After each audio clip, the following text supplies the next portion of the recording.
오늘은 예수님께서 부활하신 날입니다. 기쁨의 날이죠. 즐거움의 날이죠. 어쩌면 이것이 시작의 날일지도 모릅니다. 안식 후 첫날 주님께서는 부활하셨습니다. 그래서 우리는 주일을 매주마다 예배를 드리며 하나님 앞에 가까이 나아가고 있습니다. 그동안 십자가, 고난, 아픔, 이것을 뒤로 하고 이제는 주님께서 부활하심으로 하나님의 영광의 나라를 향해서 우리가 걸어갑니다. 마침 특별히 예수님께서 부활하신 이 계절은 봄의 계절입니다. 나뭇가지가 다 죽어가는 것 같은데 보니까 거기에서 새로운 싹이 나옵니다. 그리고 거기서 생명력을 우리에게 보여줍니다. 꽃망울이 나옵니다. 새로움을 우리에게 보여줍니다. 무디 선생이 그런 얘기를 합니다. 영원한 문을 열 수 있는 한마디 이름 바로 예수 그리스도, 그분의 이름이다 그랬습니다. 예수 그리스도의 부활은 곧 우리에게 힘이요 능력, 이것을 우리에게 보여주신 날입니다. 부활의 영광과 부활의 능력이 여러분 모두에게 함께 하시고 온누리 함께 하셔서 지금 힘들어하고 어려워하는 이 인류 앞에 다시 한번 소망이 되고 그리고 놀라운 하나님의 은혜가 되기를 간절히 바랍니다. 과연 부활이 무엇인가? 어떤 힘을 우리에게 주고 있는가 하는 것을 우리가 보면서 은혜를 나누려고 합니다. 첫 번째로는 믿음의 동력이 된다는 것을 오늘 말씀은 우리에게 주고 계십니다. 오늘 본문 20절과 21절에 보면 그는 창세전부터 미리 알리신 바 되시니라 그 말세에 너희를 위하여 나타내신 바 되었으니 너희는 그를 죽은 자 가운데서 살리시고 영광을 주신 하나님을 그리스도로 말미암아 믿는 자니 너희 믿음과 소망이 하나님께 있게 하였느니라 그랬습니다.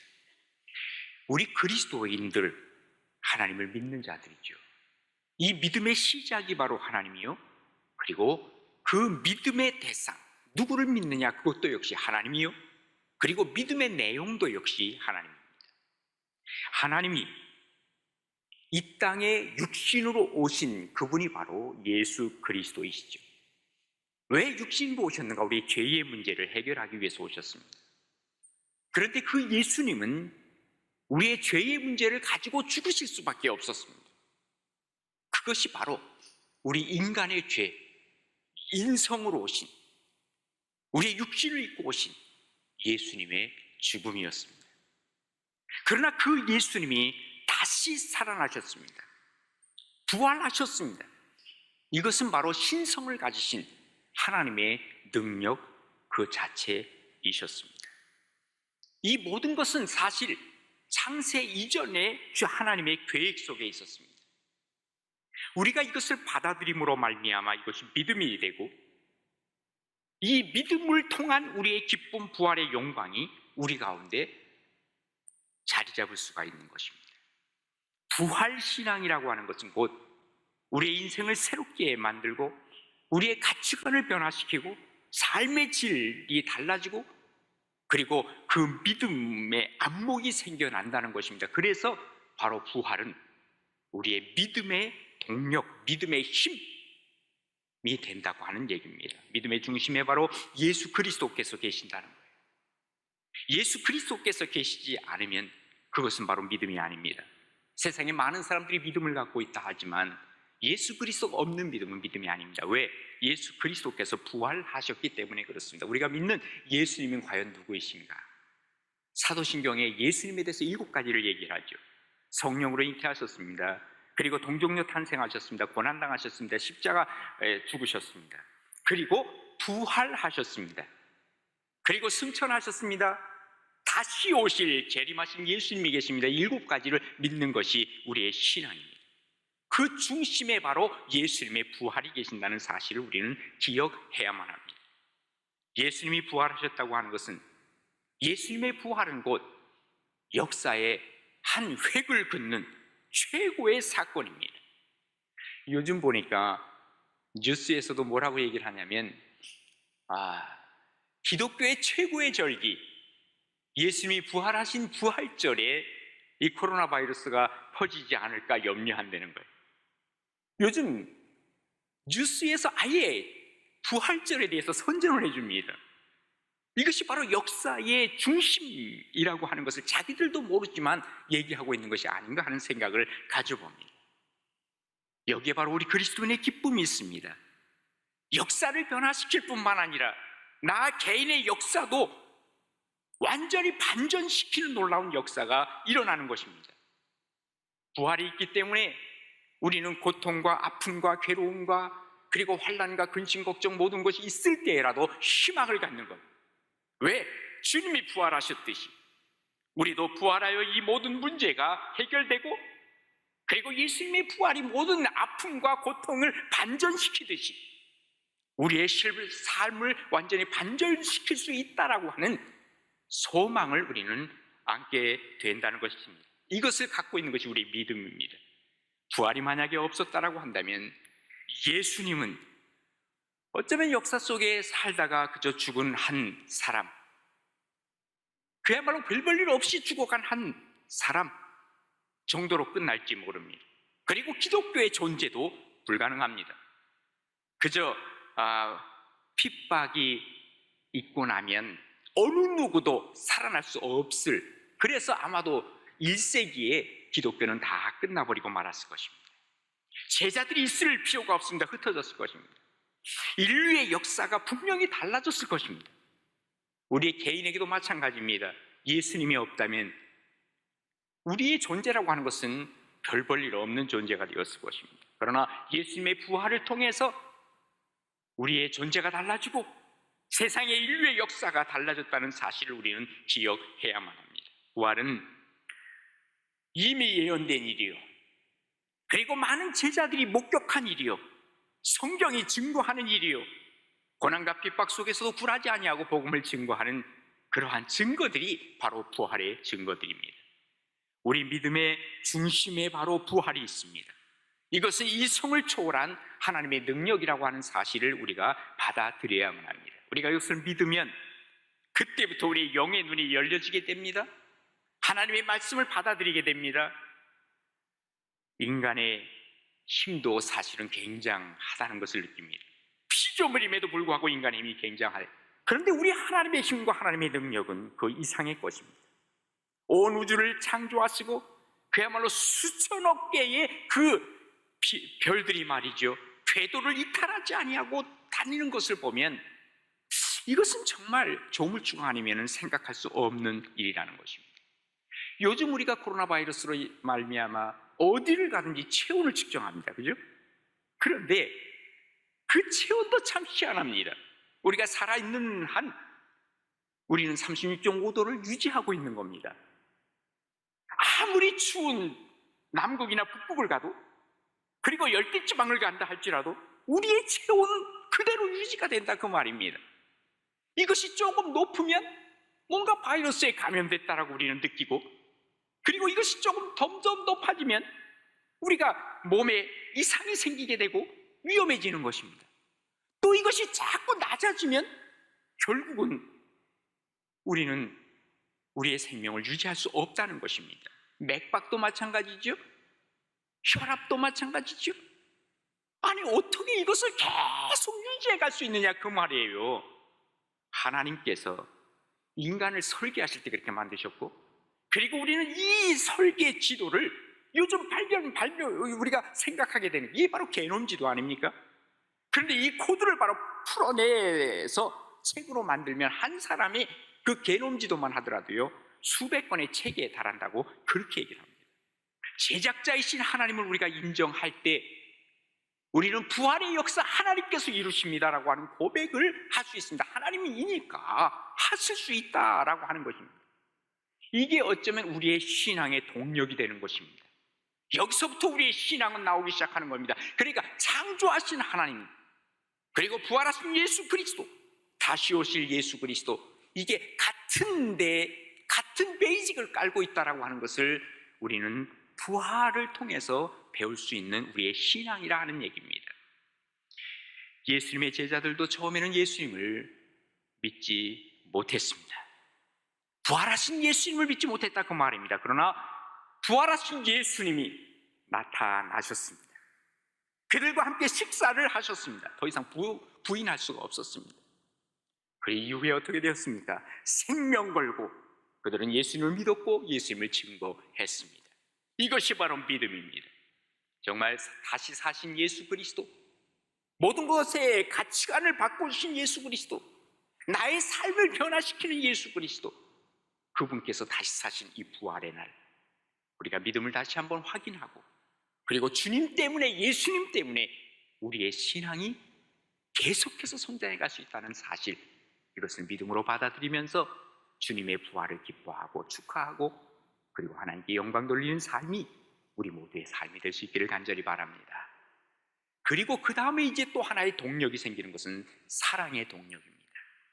오늘 본문 22절에 보시면, 너희가 진리를 순종함으로 너희 영혼을 깨끗하게 하여 거짓이 없이 형제를 사랑하기에 이르렀으니 마음으로 뜨겁게 서로 사랑하라 그랬습니다. 베드로가 예수님의 부활을 목격했죠. 그럼에도 불구하고 그는 자신이 없었어요. 그래서 어떻게 합니까? 나 고기나 잡으러 간다 하고 옛적에 그 자기 과거의 직업으로 돌아가게 되었다 그 말입니다. 그래서 디베레 바닷가로 가지요. 거기서 고기를 잡지요. 그런데 예수님께서 거기까지 가셨습니다. 부활하신 예수님이십니다.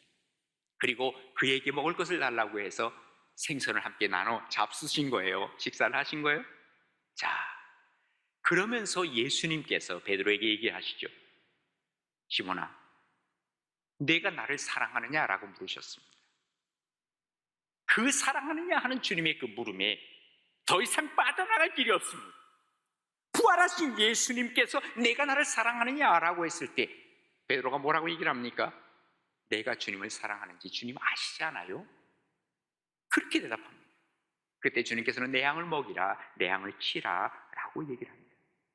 바로 베드로가 목회할 수 있었던 것, 베드로가 사랑을 베풀 수 있었던 동력이 바로 어디에서 나오는 겁니까? 부활하신 예수님의 사랑입니다. 또 예수님을 향한 사랑이었습니다.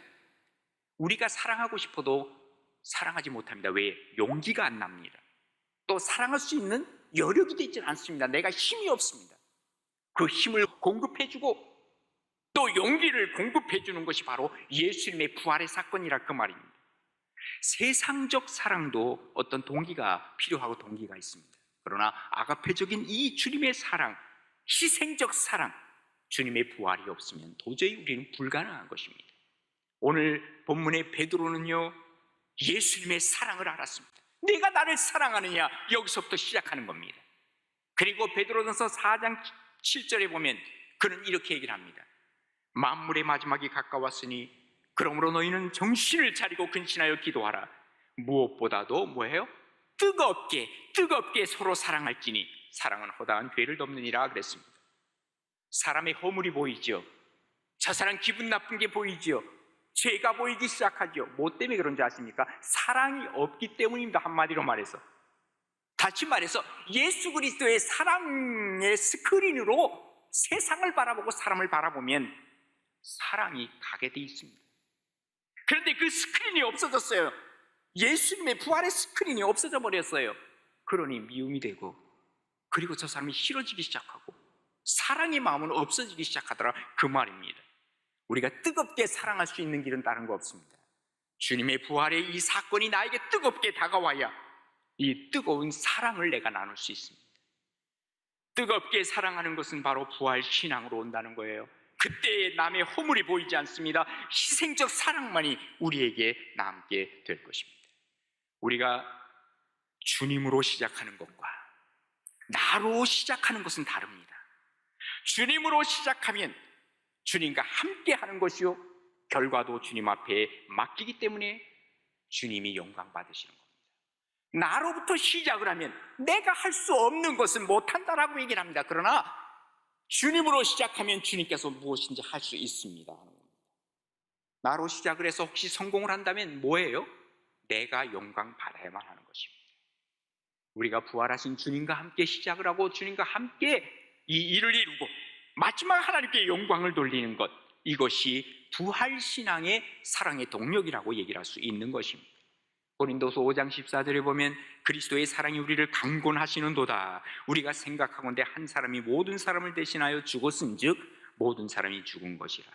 그가 모든 사람을 대신하여 죽으심은 살아있는 자들로 하여금 다시는 그들 자신을 위하여 살지 않고 오직 그들을 대신하여 죽었다가 다시 살아나신 이를 위하여 살게 하려 함이라 그랬습니다. 그리스도의 사랑이 우리를 강권하시기에 이제는 그리스도의 사랑으로 살아가고 그리고 그리스도의 영광을 위해서 살 수 있는 것. 그래서 우리가 언제나 무슨 일을 하든지 간에 예수님 일하면 어떻게 하실 것인가, 이것을 염두에 두고 무슨 일이든지 한다면 그것은 결국 하나님의 영광이 될 것이고 그리스도의 사랑을 세상 속에 베푸는 일이 될 것이다 하는 얘기입니다. 최고의 계명이 무엇입니까? 하나님 사랑과 이웃 사랑입니다. 알지요? 머릿속에서만 알아서는 의미가 없습니다. 부활은 머릿속에서 일어나는 그러한 신학이 아닙니다. 부활은 우리의 이성적으로 생각할 수 있는 것이 아닙니다. 삶에서 드러나는 이 부활의 역사라고 얘기를 할 수 있습니다. 로마서 8장 37절, 그러나 이 모든 일에 우리를 사랑하시는 이로 말미암아 우리가 넉넉히 이기느니라, 삶을 얘기하고 있습니다. 부활이라고 하는 이 멜팅팟, 그 속에 모든 더러운 것, 모든 미움, 시기, 질투, 사람과의 모든 관계 다 거기다가 집어넣어. 그리고 이게 멜팅팟이 돼서 나올 때는 사랑으로 나올 수 있어야 이게 진정한 부활의 의미를 알고 있는, 그리고 또한 우리가 체험하는 우리의 모습이 될 것입니다. 주님 앞에서 이 사랑으로 다시 한번 동력을 얻고 그리고 이 사랑으로 세상에서 살아갈 수 있는 힘이 우리에게 나와서 부활의 신앙을 통한 사랑이 넘쳐나기를 간절히 바랍니다. 마지막 세 번째로는요, 말씀의 동력이 됩니다. 오늘 본문 23절에서 25절까지 보시면 너희가 거듭난 것은 썩어질 씨로 된 것이 아니요 썩지 아니할 씨로 된 것이니 살아있고 항상 있는 하나님의 말씀으로 되었느니라. 그러므로 모든 육체는 풀과 같고 그 모든 영광은 불의 꽃과 같으니 풀은 마르고 꽃은 떨어지되 오직 주의 말씀은 세세토록 있도다 하였으니 너희에게 전한 복음이 곧 이 말씀이니라 그랬습니다. 예수님께서 부활하신 것은 뭐예요? 이미 주신 하나님의 말씀에 대한 확증이라는 거예요. 주신 주님의 말씀에 대한 확증을 우리가 받아들였을 때 거듭남이 있고, 거듭남은 뭐예요? 변화예요. 변화. 예. 그러니까 우리가 말씀을 아무리 많이 들어도 내가 변화되지 않으면 의미가 없어요. 그리스도인들은 변화되는 삶의 모습을 갖고 있는 사람입니다. 연약한 육체에서, 이것이 썩어질 것에서 말씀을 통해서 영생으로 바뀌어지는 것, 바로 이 말씀의 중심에 부활하신 예수님이 계신다는 것을 얘기해 주고 있는 거예요. 우리의 삶은 잠시 머물다가 어쩌면 여간이라고 얘기를 할 수도 있을지 모릅니다. 세월이 지나면 모든 것 다 없어지는 거예요. 젊을 때 많은 자랑을 합니다. 미모를 자랑하지요. 지성을 자랑하고 물질을 자랑하고 또 건강을 자랑하는 사람들이 많이 있습니다. 그런데 오늘 24절이 뭐라 그러는지 아세요? 모든 육체는 풀과 같고 그 모든 영광은 풀의 꽃과 같으니 풀은 마르고 꽃은 떨어진다 그랬어요. 참으로 맞는 얘기죠. 세월이 지나면 모든 게 다 평준화된다는 말이 있습니다. 우리가 이 세상의 것을 자랑한다고 하는 그 자체가 바로 미성숙한 겁니다. 우리가 성숙해 간다고 하는 것은 바로 하나님의 말씀을 붙잡고 이 말씀대로 살아가는 영원한 말씀을 사모하는 사람, 천국에 대한 소망을 가지고 살아가는 천국적 삶을 얘기를 하고 있습니다. 그래서 오늘 25절에 보면 오직 주의 말씀은 세세토록 있도다 하였으니 너희에게 전한 복음이 곧 이 말씀이니라. 이 복음의 힘과 능력을 우리는 믿고 살아가는 사람들이라 그 말입니다. 주님의 부활이라고 하는 것은 하나님의 말씀이 살아있음을 증거하는 것 아니겠어요? 하나님께서 예수 그리스도의 부활을 이미 예언하셨고 그리고 이 말씀이 현실화된 것이 바로 부활의 놀라운 은혜입니다. 그러기에 말씀이 살아있다는 것에 대한 확증입니다. 히브리서 4장 12절, 하나님의 말씀은 살아있고 활력이 있고 좌우의 어떤 날선 검보다도 예리하고 혼과 영과 및 관절과 골수를 찔러 쪼개기까지 하고 또 마음의 생각과 우리의 뜻을 감찰한다 그랬습니다. 하나님의 말씀만이 영원한 것입니다.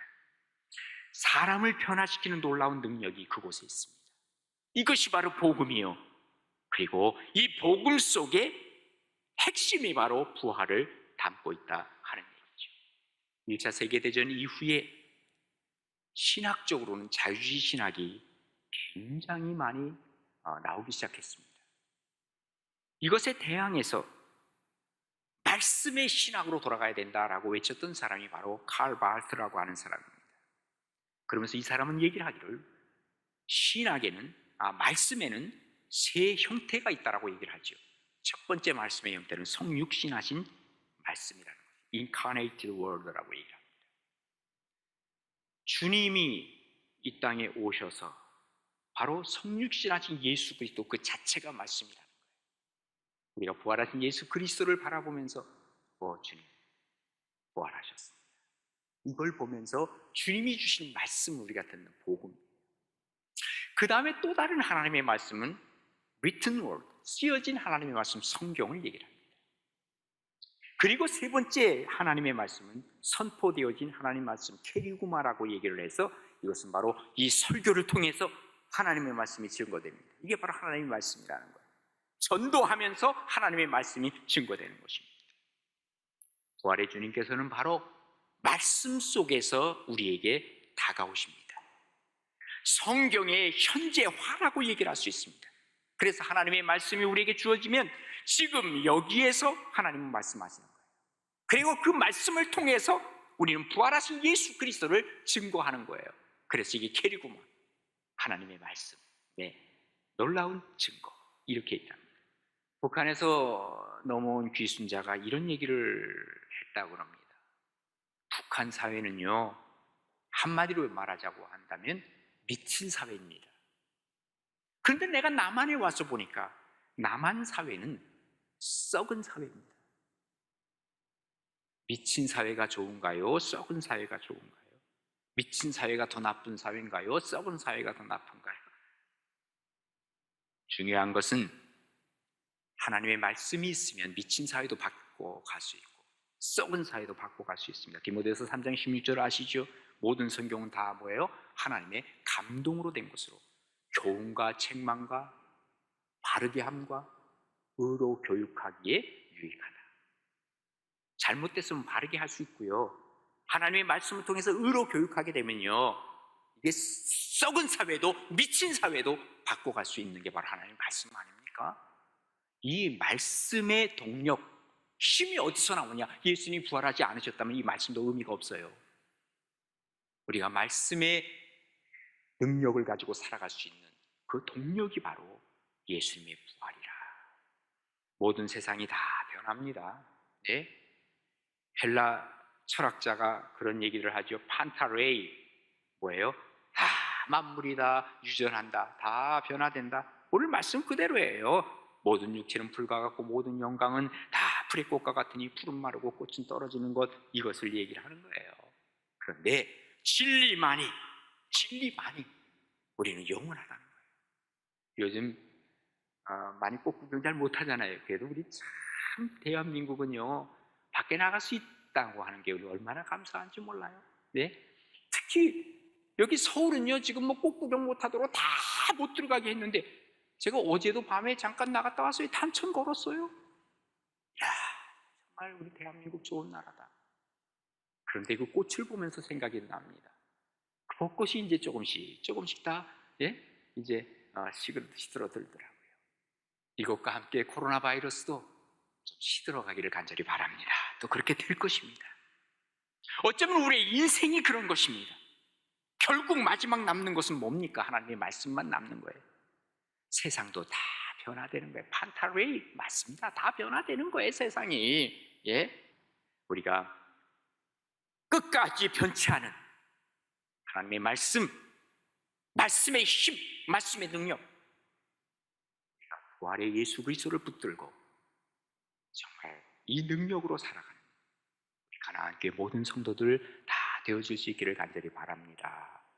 부활은 동력이요 힘입니다.